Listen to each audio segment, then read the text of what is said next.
Halo bunda-bunda dan sahabat semua. Selamat datang kembali di channel Harapan Terakhir. Bagaimana kabarnya hari ini? Semoga selalu dalam lindungannya dan dilancarkan segala urusannya. Ya, sebelum kita masuk ke kisah yang sangat menguras emosi ini, yuk absen dulu. Bunda sedang menonton dari kota mana nih? Tulis di kolom komentar ya, supaya kita bisa saling sapa. Kisah kali ini benar-benar memberikan pelajaran berharga bagi kita semua tentang arti kejujuran dalam rumah tangga. Pastikan Bunda menonton sampai akhir karena ada pesan mendalam yang tidak boleh terlewatkan.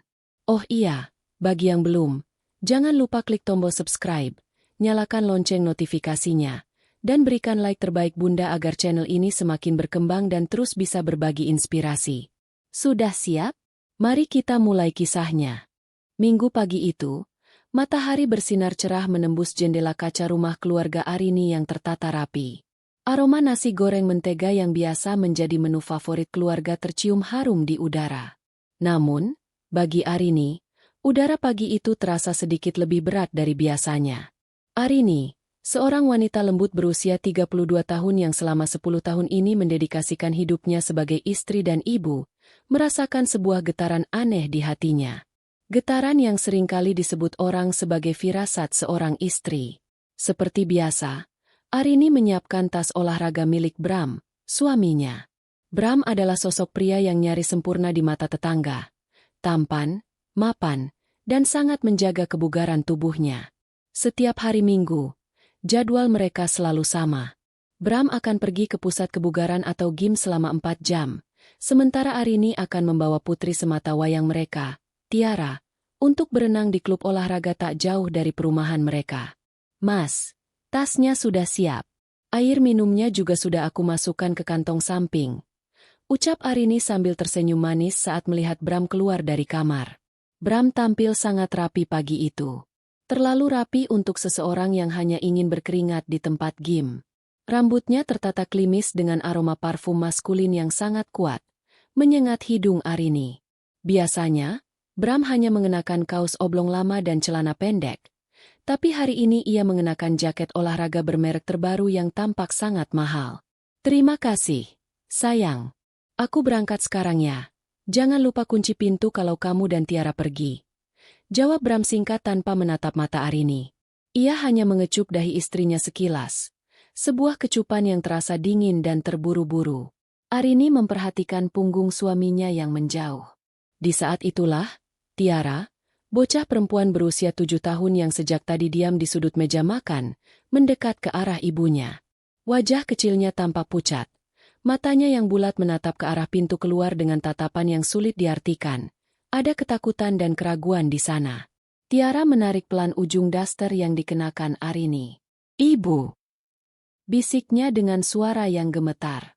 Arini berlutut agar sejajar dengan putrinya. Keheningan seketika menyergap ruang makan yang biasanya penuh tawa itu. Arini masih terpaku di posisinya, berlutut di hadapan Tiara dengan tangan yang mulai terasa dingin. Kalimat terakhir putrinya, tentang parfum dan seorang perempuan, terus terngiang seperti lonceng kematian bagi kebahagiaan rumah tangganya. Arini mencoba mengatur napasnya yang mulai memburu, berusaha tetap tenang di depan mata kecil yang tampak ketakutan itu. Ia tidak ingin memperlihatkan badai yang mulai berkecamuk di dalam dadanya. Tiara sayang, dengarkan ibu. Arini memegang kedua bahu putrinya dengan lembut, mencoba mencari kejujuran di mata bening itu. Sejak kapan Tiara tahu hal ini? Dan perempuan siapa yang Tiara maksud? Tiara menunduk, memainkan jemarinya yang mungil. 2 minggu lalu, saat ayah bilang mau jemput Tiara pulang sekolah tapi telat. Pas ayah datang, di mobil ayah ada bau parfum bunga yang manis sekali. Bukan bau parfum ayah yang biasanya. Terus, Tiara lihat ada rambut panjang warna coklat di kursi depan. Waktu Tiara tanya itu rambut siapa, ayah langsung marah dan bilang itu rambut teman kantor yang tadi menumpang. Tapi ayah bilang, ibu jangan sampai tahu karena ibu sering cemburu. Air mata Arini nyaris jatuh. Namun ia menahannya sekuat tenaga. Hatinya seperti disayat sembilu. Selama ini ia percaya sepenuhnya pada Bram. Ia tidak pernah memeriksa ponsel suaminya, tidak pernah mencurigai bau parfum yang berbeda, Bahkan tidak pernah bertanya mengapa suaminya sering pulang terlambat dengan alasan lembur. Ia merasa menjadi istri yang sangat bodoh karena terlalu mencintai dengan mata tertutup. Terus tadi, jalanan kota di hari Minggu pagi itu tidak terlalu padat. Namun jantung Arini berdegup jauh lebih kencang daripada laju mobilnya.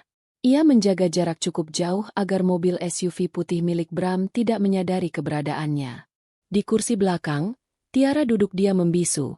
Matanya menatap keluar jendela dengan tatapan kosong, seolah beban yang ia sampaikan tadi telah menguras seluruh energi masa kecilnya. Arini sesekali melirik spion tengah, merasa bersalah harus melibatkan putrinya dalam drama pahit ini. Namun ia tahu ia tak punya pilihan lain. Setelah berkendara sekitar 20 menit, mobil Bram tidak berbelok ke arah pusat kebugaran yang biasa ia datangi. Alih-alih menuju pusat kota, mobil itu justru mengarah ke pinggiran kota, melewati deretan ruko-ruko yang mulai sepi dan masuk ke sebuah kawasan hunian yang asri namun terkesan sangat tertutup. Arini memperlambat laju kendaraannya saat melihat mobil suaminya berhenti di depan sebuah toko bunga kecil yang tampak sangat estetik dengan nuansa klasik. Dari kejauhan, Arini melihat Bram turun dari mobil. Senyum yang jarang Arini lihat belakangan ini merekah di wajah suaminya. Bram tampak berbicara akrab dengan penjual bunga, lalu keluar membawa sebuah buket bunga lili putih yang sangat besar. Hati Arini mencelos. Lili putih adalah bunga kesukaannya. Namun seingatnya, Bram terakhir kali memberinya bunga 5 tahun yang lalu saat merayakan ulang tahun pernikahan mereka yang kelima. Melihat suaminya membeli bunga itu untuk orang lain terasa seperti ditikam belati tepat di ulu hati. Bram kembali masuk ke mobil dan melanjutkan perjalanan. Arini mengikuti lagi dengan sisa keberanian yang ada. Mobil Bram akhirnya berhenti di sebuah rumah minimalis dengan taman yang sangat terawat. Itu bukan kawasan elit yang penuh kemewahan. Namun rumah itu memancarkan kehangatan yang menyesakkan dada Arini. Sebelum Bram turun, Arini melihat suaminya merogoh saku jaketnya dan mengeluarkan sesuatu. Arini terdiam cukup lama di dalam mobil, memandangi pintu kayu rumah itu yang baru saja tertutup di balik punggung suaminya. Dadanya terasa sesak, seolah pasokan oksigen di sekitarnya mendadak hilang. Setiap detik yang berlalu terasa seperti siksaan. Di dalam sana, suaminya mungkin sedang memberikan bunga lili itu, mungkin sedang memakaikan gelang emas itu ke pergelangan tangan wanita lain, atau mungkin sedang tertawa bahagia dalam kehidupan yang sama sekali tidak Arini kenali. Tiara, tetap di sini sebentar ya, sayang. Kunci pintunya dari dalam. Ibu hanya ingin melihat sebentar. Bisik Arini dengan suara yang hampir habis. Tiara mengangguk kecil. Wajahnya menunjukkan kecemasan yang mendalam. Namun ia patuh. Arini kemudian keluar dari mobil. Ia menarik kardigan panjangnya erat-erat, mencoba menutupi daster rumahannya agar tidak terlalu mencolok. Ia berjalan mengendap-endap, memanfaatkan deretan tanaman perdu yang rimbun di sepanjang pagar rumah-rumah tetangga. Beruntung, lingkungan itu sangat sepi di Minggu pagi, seolah semesta sedang memberi jalan bagi Arini untuk mengungkap kebenaran yang pahit. Ia sampai di sisi samping rumah itu. Ada sebuah jendela besar dengan gorden tipis yang sedikit terbuka. Dengan jantung yang berdegup kencang hingga telinganya berdenging, Arini memberanikan diri untuk mengintip. Matanya langsung tertuju pada ruang tengah yang tampak nyaman. Di sana, ia melihat Bram. Suaminya itu sedang melepaskan jaket olahraganya, meletakkannya di sofa dengan gerakan yang sangat familiar, gerakan yang biasanya ia lakukan di rumah mereka. Tak lama kemudian, seorang wanita muncul dari arah dapur. Wanita itu tampak lebih muda dari Arini. Rambutnya panjang kecoklatan persis seperti yang dideskripsikan Tiara. Ia mengenakan pakaian rumah yang santai namun tetap terlihat cantik. Arini merasakan hantaman keras di dadanya saat melihat wanita itu tersenyum lebar menyambut kedatangan Bram. Namun, yang lebih menghancurkan hati Arini adalah ketika seorang anak laki-laki balita berlari ke arah Bram sambil berteriak, "Ayah!" Bram langsung berlutut, merentangkan tangannya lebar-lebar, dan menggendong anak itu dengan penuh kasih sayang. Ia mencium pipi anak itu berkali-kali, sebuah pemandangan yang seharusnya menghangatkan hati, namun bagi Arini, itu adalah puncak dari segala pengkhianatan. Bram memiliki anak lain? Sejak kapan? Bagaimana mungkin pria yang setiap malam tidur di sampingnya bisa menyimpan rahasia sebesar ini tanpa terdeteksi sedikit pun? Arini melihat Bram memberikan buket bunga lili itu kepada si wanita. Wanita itu mencium bunganya. Lalu mereka tampak berbincang sangat akrab. Bram kemudian merogoh saku celananya, mengeluarkan kotak merah berisi gelang emas, dan dengan lembut melingkarkannya ke tangan wanita tersebut. Mereka berpelukan, sebuah pelukan yang tampak sangat tulus dan penuh kerinduan. Pemandangan itu membuat penglihatan Arini mengabur karena air mata. Rasa sakitnya kini berganti menjadi amarah yang mendidih. Ia merasa seperti seorang figuran dalam kehidupannya sendiri. 10 tahun pengabdian, kesabaran, dan cintanya terasa sia-sia dalam sekejap. Arini ingin sekali mendobrak pintu itu, berteriak, dan mencakar wajah pria yang telah membohonginya begitu rapi. Ia ingin bertanya mengapa, namun suaranya seolah terkunci di tenggorokan. Ia mundur perlahan, kakinya terasa lemas seperti jeli. Ia hampir terjatuh jika tidak segera berpegangan pada pilar pagar. Di dalam rumah itu, Bram tampak sangat bahagia, seolah ia sedang berada di tempat yang paling tepat di dunia ini. Arini menyadari bahwa pria yang sedang menggendong anak kecil di dalam sana bukanlah suaminya yang ia kenal. Itu adalah orang asing yang selama ini hanya meminjam wajah suaminya. Dengan langkah gontai dan hati yang hancur berkeping-keping, Arini kembali ke mobil, tempat di mana Tiara menunggunya dengan penuh tanya. Sebuah rencana mulai tersusun di kepalanya. Ini bukan lagi soal kesedihan, ini adalah soal harga diri yang telah diinjak-pijak. Arini terduduk lesu di balik kemudi. Nafasnya tersengal seolah baru saja berlari ribuan kilometer. Di sampingnya, Tiara menatap dengan cemas. Tangan kecilnya menggenggam jemari Arini yang dingin. Pemandangan di dalam rumah tadi, Bram, wanita itu, dan seorang anak laki-laki, terekam jelas di benaknya seperti film horor yang diputar berulang-ulang. Namun, ada sesuatu yang mengganjal di hati Arini. Di tengah amarah yang membara, ia menyadari satu detail kecil. Wajah wanita itu terasa tidak asing. "Ibu, kita pulang?" tanya Tiara lirih. Arini tidak menjawab. Ia justru mengambil ponselnya. Jemarinya gemetar hebat saat membuka galeri foto lama di penyimpanan awan miliknya. Ia terus menggeser layar, melewati foto-foto pernikahan, foto kelahiran Tiara, hingga sampai pada folder bertajuk Masa Kuliah Bram. Di sana, terselip sebuah foto usang yang diambil belasan tahun lalu, foto keluarga besar Bram sebelum mereka menikah. Mata Arini membelalak. Di pojok foto itu, berdiri seorang gadis remaja dengan senyum malu-malu dan rambut panjang kecoklatan yang khas. "Tidak mungkin," bisik Arini. Ia teringat cerita Bram dulu, bahwa ia memiliki seorang adik perempuan bernama Amara yang telah meninggal dunia akibat kecelakaan tragis sesaat sebelum mereka bertunangan. Bram bahkan pernah membawa Arini ke sebuah makam dan menangis di sana. Rasa penasaran mengalahkan rasa sakitnya. Arini memutuskan untuk tidak langsung melabrak. Ia keluar dari mobil sekali lagi. Namun kali ini ia tidak mengintip. Ia berjalan menuju rumah di sebelah rumah misterius itu. Kebetulan, seorang wanita parubaya sedang menyiram tanaman di sana. "Permisi, Bu.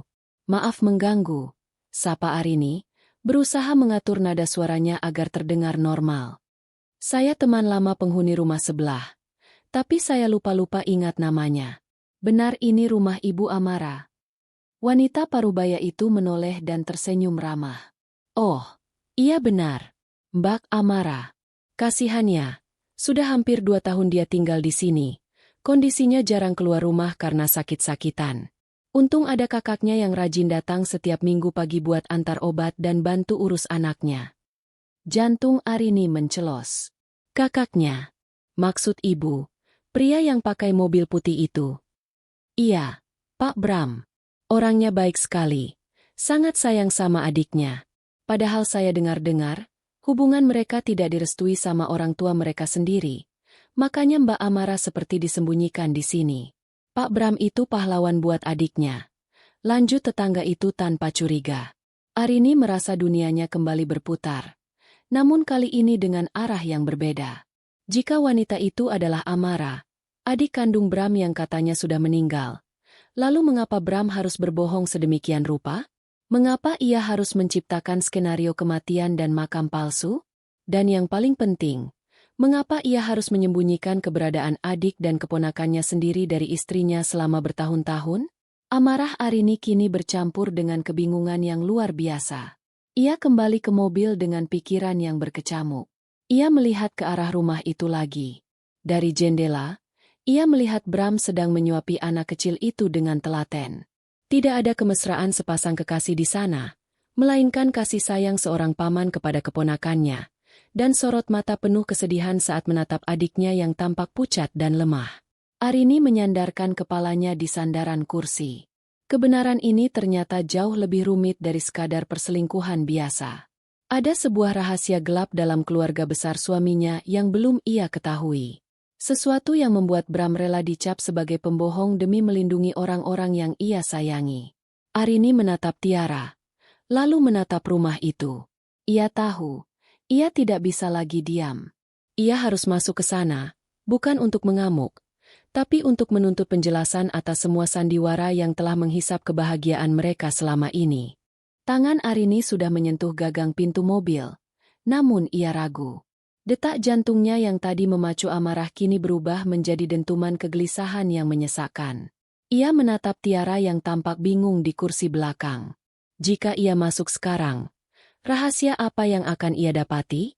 Apakah ia siap jika kenyataan ini ternyata lebih pahit daripada sekadar perselingkuhan? Ibu, jangan takut. Tiara ikut, ucap putri kecilnya itu, seolah bisa membaca keraguan di wajah sang ibu. Arini menghela napas panjang, mencoba mengumpulkan sisa martabat yang ia miliki. Ia tidak ingin terlihat seperti istri yang histeris. Ia keluar dari mobil dengan langkah yang diatur sedemikian rupa agar tetap tenang, diikuti oleh Tiara yang memegang erat ujung kardigannya. Mereka berjalan menuju pintu kayu rumah minimalis itu. Tepat saat tangan Arini terangkat untuk mengetuk, pintu itu terbuka dari dalam. Bram berdiri di sana, masih memegang gelas kosong di tangannya. Wajahnya yang tadi tampak hangat dan penuh kasih saat bersama anak kecil di dalam, seketika berubah menjadi pucat pasi. Gelas di tangannya nyaris jatuh saat matanya beradu pandang dengan mata Arini yang sembab. Arini, sedang apa kamu di sini? Suara Bram bergetar hebat. Ia melirik ke arah mobil, lalu kembali menatap istrinya dengan sorot mata penuh ketakutan. Arini tidak menjawab. Ia hanya menatap tajam ke dalam rumah. Dari balik punggung Bram, muncul wanita berambut coklat itu, Amara. Ia tampak sangat lemah. Tangannya memegang pegangan kursi untuk menopang tubuhnya yang kurus. Mas siapa? Tanya Amara pelan. Suaranya terdengar parau dan penuh lelah. Namun, saat melihat Arini, mata Amara membelalak. Ia seolah mengenali siapa wanita yang berdiri di depan pintunya. Mbak Arini. Bram segera berbalik, mencoba menghalangi pandangan Amara. Amara, masuklah ke kamar. Ini bukan urusanmu. Bukan urusannya, Mas. Arini akhirnya bersuara. Nadanya rendah namun syarat dengan tekanan emosi. Kamu membohongiku selama 10 tahun. Kamu bilang adikmu sudah meninggal. Kamu membawaku ke makam palsu setiap tahun. Kamu menyembunyikan kehidupan lain di sini sementara aku di rumah menunggumu dengan penuh percaya. Dan sekarang kamu bilang ini bukan urusanku. Arini, dengarkan aku dulu. Ini tidak seperti yang kamu bayangkan. Bram mencoba meraih tangan Arini, namun Arini menepisnya dengan kasar. Lalu seperti apa? Kamu punya anak laki-laki di sini, Mas. Anak itu memanggilmu ayah, teriak Arini.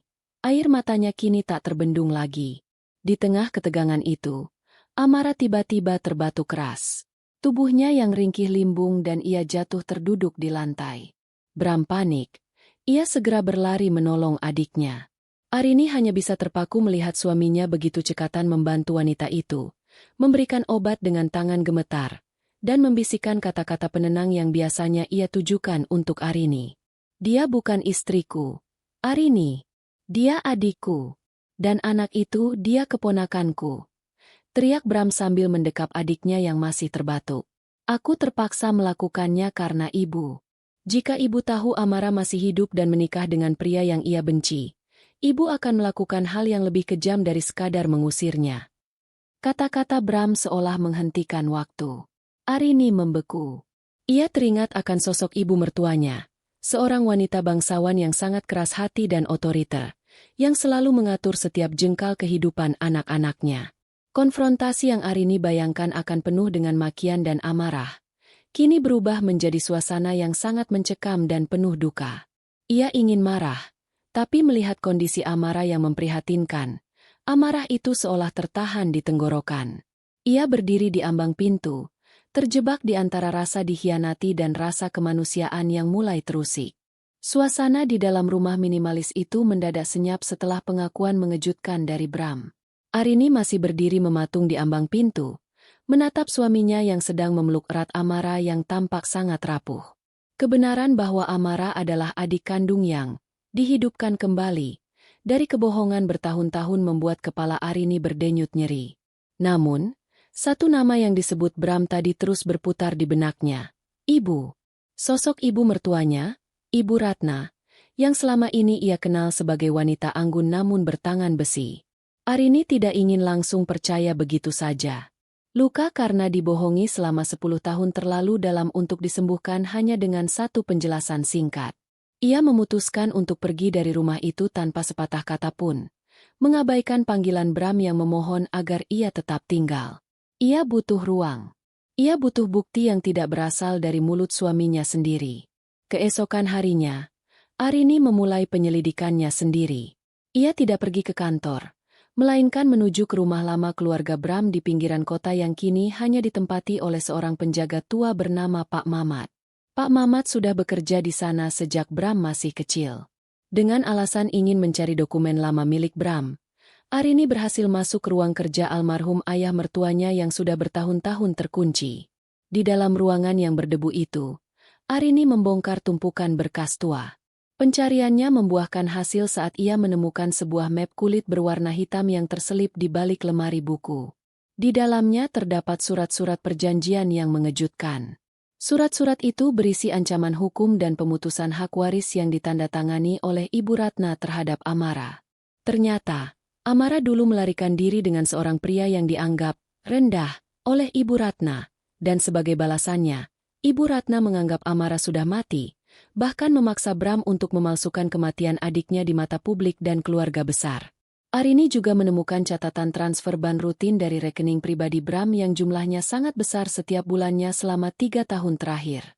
Catatan medis yang terselip di sana menjelaskan segalanya. Amara menderita gagal ginjal kronis dan membutuhkan biaya cuci darah yang sangat mahal. Bram tidak hanya menyembunyikan adiknya. Ia sedang membiayai hidup adiknya sendirian di bawah ancaman ibunya yang akan menghentikan seluruh dukungan finansial keluarga jika rahasia ini terbongkar. Jadi selama ini, Mas Bram memikul beban ini sendirian. Gumam Arini dengan air mata yang mulai menetes di atas kertas medis itu. Ia menyadari bahwa sebagian dari uang yang seharusnya menjadi tabungan masa depan mereka, atau uang yang ia kira digunakan Bram untuk bersenang-senang, ternyata habis untuk menyambung nyawa adiknya. Bram lebih memilih dicap sebagai suami yang pelit atau mencurigakan daripada membiarkan adiknya mati tanpa bantuan. Namun, yang paling menyakitkan adalah kenyataan bahwa Bram tidak mempercayai Arini, istrinya sendiri, untuk berbagi beban seberat itu. Arini terduduk di lantai ruang kerja yang dingin itu. Ia merasa marah pada Ibu Ratna yang begitu kejam, merasa kasihan pada Amara yang terbuang, namun ia juga merasa sangat asing dengan suaminya sendiri. Kepercayaan yang retak itu kini mulai berubah bentuk menjadi rasa iba yang menyesakan, namun juga kekecewaan karena ia dianggap sebagai orang luar dalam masalah besar suaminya. Arini menutup map itu dengan tekad baru. Ia tidak bisa membiarkan Bram berjuang sendirian lagi. Namun ia juga tidak akan membiarkan kebohongan ini terus berlanjut. Ia harus menghadapi sumber dari segala masalah ini, Ibu Ratna. Arini melajukan mobilnya menuju kediaman mewah Ibu Ratna dengan perasaan yang campur aduk. Amarah, simpati, dan tekad menyatu menjadi keberanian yang selama ini belum pernah ia miliki. Selama 10 tahun menjadi menantu, Arini selalu berusaha menjadi sosok yang penurut dan sempurna di mata Ibu Ratna. Ia selalu menunduk saat ditegur dan selalu tersenyum saat martabatnya direndahkan demi menjaga keharmonisan keluarga. Namun hari ini, Arini datang bukan sebagai menantu yang lemah. Setibanya di rumah besar bergaya kolonial itu, Suasana terasa dingin meski matahari siang bersinar terik. Ibu Ratna sedang duduk di beranda belakang, menyesap teh dengan anggun seolah dunia di sekitarnya baik-baik saja. Tumben sekali kamu datang tanpa memberitahu. Arini, di mana Bram dan Tiara? Tanya Ibu Ratna tanpa mengalihkan pandangan dari cangkir porselennya. Arini duduk di hadapan mertuanya tanpa menunggu dipersilakan. Ia meletakkan map hitam yang ia temukan di meja. Saya sudah tahu semuanya, Bu. Tentang Amara. Tentang kebohongan kematiannya. Dan tentang bagaimana ibu membuangnya seperti sampah hanya karena dia memilih cintanya sendiri. Gerakan tangan Ibu Ratna terhenti. Ia perlahan meletakkan cangkirnya, lalu menatap Arini dengan tatapan tajam yang bisa membuat siapapun gemetar. Bram yang memberitahumu? Anak itu benar-benar tidak bisa menjaga rahasia. Dia pikir dia pahlawan? Dia hanya menghancurkan nama baik keluarga ini dengan mengurus perempuan pembangkang itu. Amara itu putri ibu. Dia sedang sakit keras. Dia butuh ginjal baru. Dia butuh ibunya. Suara Arini mulai meninggi, tak peduli lagi pada sopan santun. Bagaimana bisa ibu setega itu membuat makam palsu untuk anak yang masih bernapas? Ibu bahkan mengancam akan memiskinkan Bram jika dia membantu adiknya sendiri. Ibu macam apa yang membiarkan anaknya menderita hanya karena ego dan status? Ibu Ratna tertawa dingin. Suara tawanya terdengar kering dan hampa. Kamu tidak tahu apa-apa. Arini, Amara sudah memilih jalannya sendiri saat dia lari dengan pria miskin itu. Di keluarga ini, kesetiaan pada martabat adalah nomor satu. Jika dia tidak bisa mengikuti aturan, maka dia tidak ada bagi saya. Bram seharusnya fokus pada masa depannya, bukan menghabiskan hartanya untuk membiayai mayat hidup itu. Harta tidak ada artinya jika hati ibu sudah mati, balas Arini dengan tegas. Selama ini saya menganggap ibu sebagai sosok yang kuat, tapi ternyata ibu adalah wanita paling lemah yang pernah saya temui.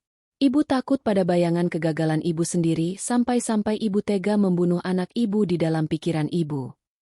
Ibu Ratna berdiri. Wajahnya memerah karena murka. Pergi dari sini, Arini. Jangan pernah campuri urusan keluarga saya lagi jika kamu masih ingin melihat Bram memiliki karir yang bagus. Arini ikut berdiri. Ia menatap mertuanya dengan penuh keberanian. Karir Bram adalah urusan Bram. Tapi kemanusiaan dalam rumah tangga saya adalah urusan saya. Jika ibu tetap pada pendirian ibu, silakan. Tapi jangan kaget jika ibu akan kehilangan satu-satunya anak yang masih tersisa. Karena mulai hari ini, saya akan berdiri di samping Bram dan Amara. Dan saya tidak takut pada ancaman ibu. Arini melangkah pergi meninggalkan rumah mewah yang terasa seperti penjara itu. Di dalam mobil, ia menangis sejadi-jadinya, bukan karena sedih, tapi karena lega. Ia baru saja mendeklarasikan perang terhadap badai yang selama ini menyandera suaminya. Arini menyadari bahwa Bram berbohong karena ia terjepit di antara dua wanita yang ia cintai, ibunya yang tiran dan istrinya yang ia takutkan akan kecewa. Sekarang, Arini sudah tahu posisinya. Ia akan menjadi tempat Bram bersandar, bukan lagi beban yang harus dihindari. Setelah konfrontasi yang menguras energi dengan Ibu Ratna, Arini tidak langsung pulang ke rumahnya sendiri. Ia justru mengarahkan mobilnya kembali ke rumah minimalis di pinggiran kota itu. Pikirannya jauh lebih tenang sekarang. Kabut kemarahan telah berganti dengan empati yang mendalam. Ia menyadari bahwa selama 10 tahun ini, suaminya memikul beban rahasia yang begitu berat sendirian. Ketakutan Bram akan kekejaman ibunya telah membuatnya terjepit dalam labirin kebohongan yang menyiksa. Setibanya di sana, Arini melihat mobil Bram masih terparkir di depan. Ia melangkah masuk dengan perlahan. Di ruang tengah, ia melihat Bram sedang duduk di lantai, menyandarkan kepalanya di tepi sofa dengan wajah yang tampak sangat lelah. Amara sudah tertidur di kamar, sementara anak kecil itu, keponakan yang sebelumnya Arini sangka sebagai anak simpanan, sedang bermain mobil-mobilan di pojok ruangan. Bram mendongak saat mendengar langkah kaki. Ia terkejut melihat Arini kembali. Ia segera berdiri, bersiap untuk menerima makian atau tuntutan cerai yang ia duga akan datang. Arini, aku bisa jelaskan lagi, tolong jangan pergi. Ucapnya dengan suara serak. Arini tidak memaki. Ia justru mendekat dan langsung memeluk suaminya dengan erat. Bram membeku sejenak, tak percaya dengan reaksi istrinya. Sebelum akhirnya ia luluh dan membalas pelukan itu sambil terisak pelan.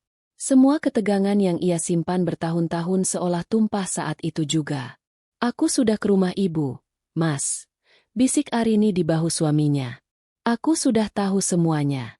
Aku tahu tentang ancaman itu, tentang amarah, dan tentang pengorbananmu. Maafkan aku karena selama ini aku tidak menyadari beban yang kamu pikul."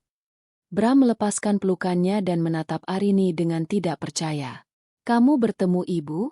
Kamu tidak marah padaku karena membohongimu tentang kematian Amara?" "Aku marah karena kamu tidak mempercayaiku, Mas," jawab Arini lembut namun tegas. "Kita adalah suami istri.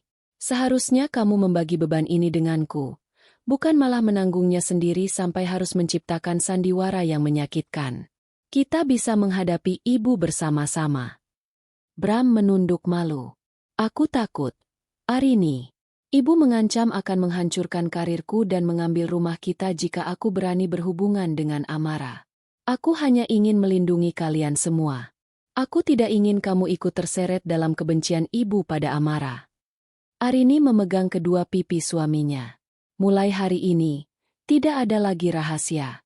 Kita akan membawa Amara dan putranya ke rumah kita. Kita akan merawatnya dengan layak. Soal ibu, biarkan itu menjadi urusanku.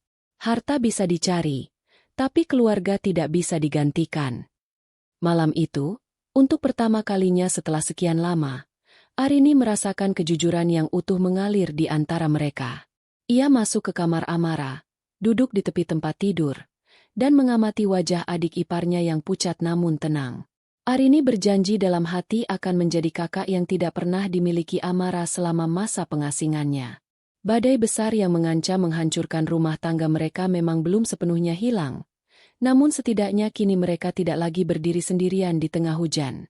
Mereka memiliki satu sama lain, dan bagi Arini, itu adalah kekuatan yang cukup untuk menghadapi tiran semacam Ibu Ratna.